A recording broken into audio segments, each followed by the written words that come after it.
The man law enforcement came across today has been taken in by the Forest Service to appear before a federal judge. I sat with Under Sheriff Dominic today as officers moved in on the campsite. Deputies say they heard a shot sometime after Bergert ran from them. If they don't hear from him soon, they plan to bring in a canine cadaver dog to scope out the area east of Lolo Pass. Under Sheriff Dominic says citizens who have had recent run-ins with him say he's extremely paranoid and anti-government, whether it's the road department or law enforcement. If you come across him, make sure you stay away and contact 911. The situation is getting worse down on 3rd Street. Now police officials are directing traffic to keep people out of the area. Unless you live here or you're helping specific people, they want to keep this area free and clear in case they need to bring in emergency vehicles. On Tuesday morning, the university area was filled with police vehicles, a SWAT truck, ambulances. They were all waiting as law enforcement searched the law school for a potential armed gunman. Here at the Radio Shack in Hamilton, Montana, you can sign up for Dish Network and walk away with a gift certificate for a gun. If the customer passes an FBI background check, they can walk away with a free shotgun later that day. Fire officials say they had to evacuate 8 people from the area. 4 of them were up recreating. One of them was a fire lookout who actually spotted this fire. The city of Missoula borrowed a machine from Bozeman that should help keep the potholes filled. They've been working on South Avenue all day. The owner of the Plum Loco Saloon and Casino is still trying to piece her life back together after a fire destroyed her home. What better way to understand Memorial Day than to ride a bus full of veterans to the different services?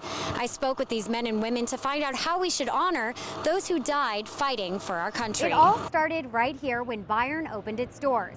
Now Missoula has the most breweries in the state, with more and more popping up all the time. Tonight at 10, I'll show you how all these breweries work together to make the best Montana beer possible. Of the state's over 28,000 medical cannabis cardholders, 51 of them are under the age of 18. That's one of the things that I think is one of the biggest misperceptions, is that there's a ton of kids that are out here that have their cards, that are in high school and junior high and that are buying this medical cannabis and giving it to their friends, and that's just simply not true. The Medical Marijuana Act says in order for children to get a card, they have to follow specific guidelines. The minor's physician has to explain the potential risks and benefits of the medical use of marijuana. The custodial parent or legal consents to the medical use of marijuana by the minor, agrees to serve as the minor's caregiver, and agrees to control the acquisition of marijuana and the dosage and frequency of the medical use of marijuana by the minor. More often, though, the children who are under the age of 18 have very, very, very serious medical conditions. This is 2.5-year-old Cash Hyde. He's battled a brain tumor and won. Cash is one of the state's youngest medical cannabis patients. I believe that, Cash is with us for a lot of reasons. He is a patient of medical cannabis, which is, I think, greatly benefited his battle. Cash's parents were there every step through his battle and watched as drugs prescribed by his doctors made him hallucinate and even stop his heart. I watched Cashy not be able to eat for over 40 days to the point where he couldn't lift his head up off his pillow. I realized along the way in this journey that there is a quality of life that a lot of people do not have, and it's because of the drugs that they're given. With medical cannabis so new to many, some are worried of the effects it might have on young developing brains. Brandy Tyree is a substance abuse prevention specialist who spends her days trying to keep kids away from marijuana. The THC will interfere with concentration, learning, problem solving, short-term memory, all things that kids need, especially when they're in school and trying to learn. It's a substance that's harmful for the brain during development. We believe it's harmful for kids, and in our opinion, no, we don't think kids should be using marijuana. I would tell people before they make a decision on this to really do their research and check the facts out. If you or someone you know has battled cancer, I don't have to tell you how devastating it is to watch chemotherapy and cancer consume your loved one. And when you can actually watch something that you're doing for them actually benefit them in a way that nobody else can do, you feel empowered and you feel like you can make a difference. Tommy Parker arrived in Missoula Wednesday night to some familiar faces, others brand new. The Ronan native has been recovering in San Diego after losing both of his legs and most of his left hand in December while on duty in Afghanistan. Tommy's our hero. He's put a face on what's going on in Afghanistan for everybody, and he's just such a great kid that people can identify with him.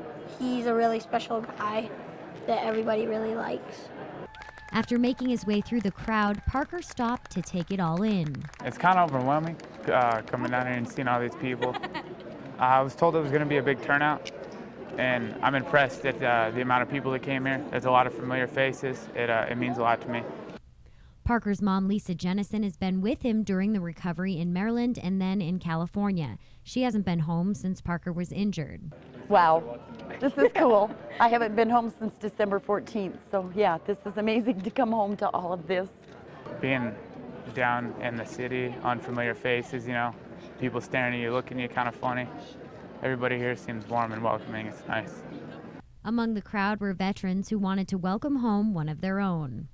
I think it's because of what has happened in the past during the Vietnam War. The veterans have made sure that is not going to happen ever again to our boys, and we're doing it upright. Parker will be home for 1 week to attend a fundraiser put on by family and friends. This couldn't have been done without each and every one of you, from the people coordinating it down to, you know, the people who just showed up to give their support. So thank you. This is phenomenal.